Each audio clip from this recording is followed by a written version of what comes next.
लामो समयदेखिको व्यस्त दैनिकीबाट अलिकति समय निकालेर हामी आज सुर्सुङ झरनाको यात्रामा अघि बढ्यौँ।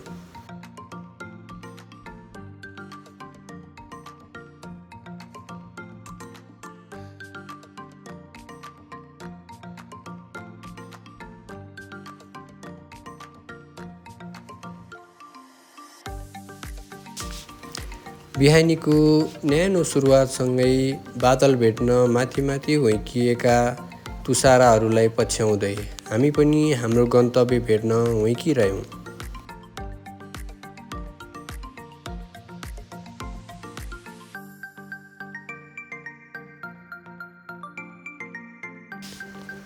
सुर्सुङ झरनाका लागि तय गरिएको हाम्रो यात्रा पाँचखाल 0 किलो पुन्ताबेसी मेलम्ची हुँदै ग्याल्थुम सेरासँगको बाटो हामी पूर्ण जानकार थियौँ।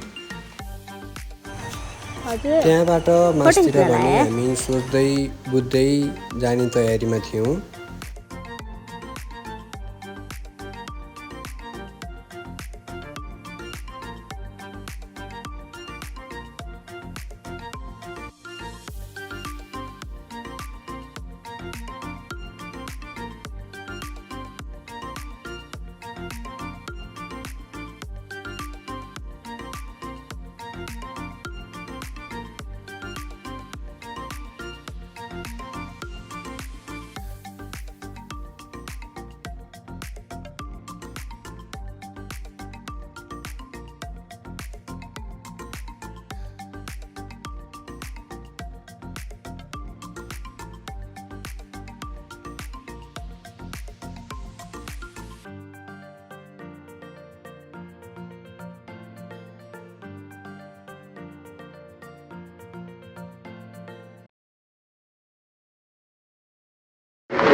माथि भन्नुमा रहेको सर्सिङ झरनामा मेबी विथ द राइट लिएर हिँडिरहेका छौँ। त्यति बेला चाहिँ हाम्रो मेलम्चीको खोला बिहानको मर्निङ भ्यू, लाल भएको बादलहरू, डाँडा पाखा रमाइलो देखिरहेका छौँ। भ्यूहरू राम्रो छ। केही बेरको विश्रामपछि हामी आफ्नो गन्तव्यलाई पछ्यायौँ।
हामी यति बेला मेलम्ची बजारमा आइपुगेका छौँ।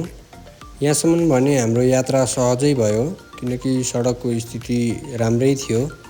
अब भने हामीले कच्ची बाटोको सामना गर्नुपर्नेछ भन्ने हामी पूर्व जानकारमै छौँ।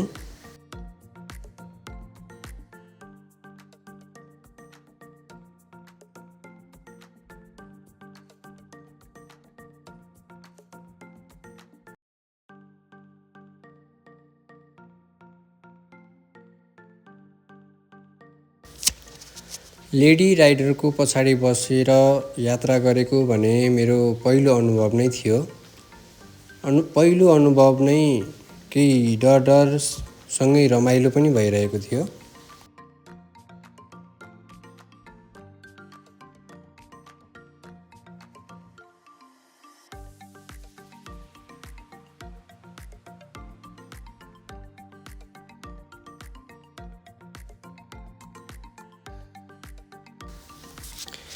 प्रायःजसो यो बर्खायाममा भ्युजहरू एकदमै राम्रो देखिने भए तापनि हामी यात्रीहरूको लागि चाहिँ सडक यात्रा एकदमै चुनौतीपूर्ण हुने गर्दछ प्रायः।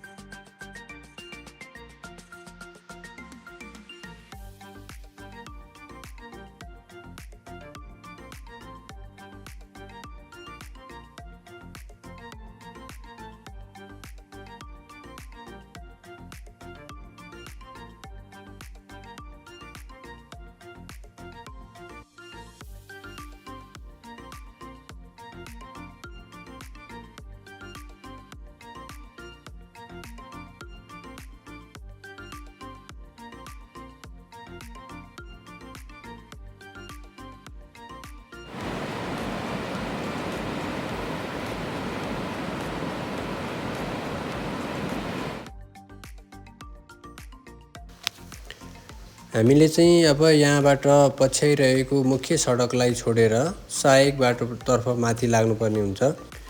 तपाईहरू चाहिँ ग्याल्थुम सेरा कट्ने बित्तिकै गोरी खोला पुल नजिकै रहेको गोरी खोला रिसोर्ट देख्न सक्नुहुनेछ। त्यहाँबाट पुल कट्ने बित्तिकै अलिकति छेउमै सहायक बाटो आउँछ, त्यहाँबाट मास्तिर लाग्नुपर्ने हुन्छ सोर्चुङ झरनाको यात्रा गर्न चाहिँ।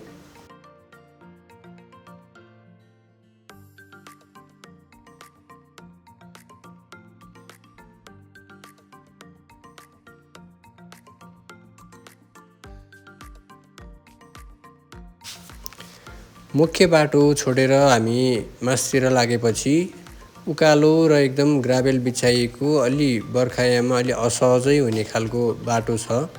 त्यसलाई चाहिँ अलि मध्यनजर गर्दै सवारी साधनको चेक जाँच गरेर अगाडि बढ्नुहोला।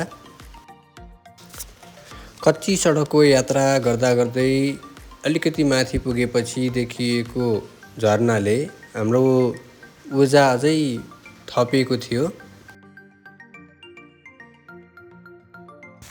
हाम्रो यात्रा सोर्चुङ झरनासम्म भए तापनि बाटैभरि हामीले अनगिन्ती झरनाहरूको अवलोकन गर्न सक्छौँ। प्राइभेट भेहिकल नहुनेहरूका लागि यहाँ सार्वजनिक जीप बसहरू पनि 1-2वटा लाग्ने रहेछ भन्ने कुरा माथि पुगेपछि मात्र थाहा पायौँ। हामीले पाँचखालबाट यात्रा सुरु गरेको करिब 3.5-4 घन्टामा हामी झरनाको पार्किङमा आइपुगेका थियौँ।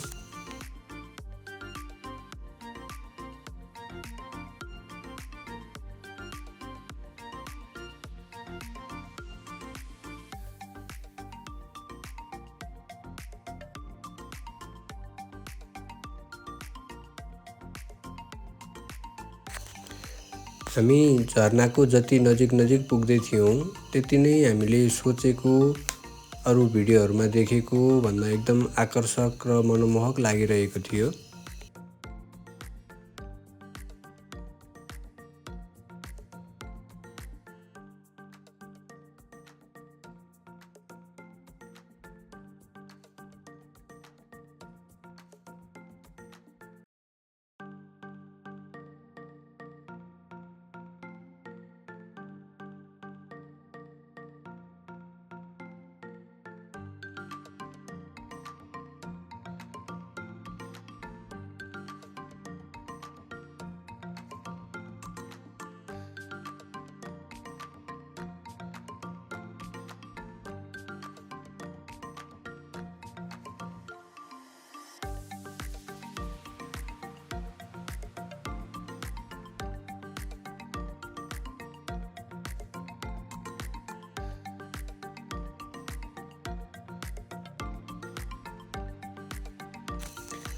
तपाईहरूको व्यस्त दैनिकीबाट एकदम रिफ्रेस हुनका लागि चाहिँ यहाँ आउनुभयो भने तपाईहरूको मन एकदम आनन्दित र तपाईहरूको घुमाइ पनि एकदम अविस्मरणीय हुन्छ भन्ने मलाई लागिरहेको छ।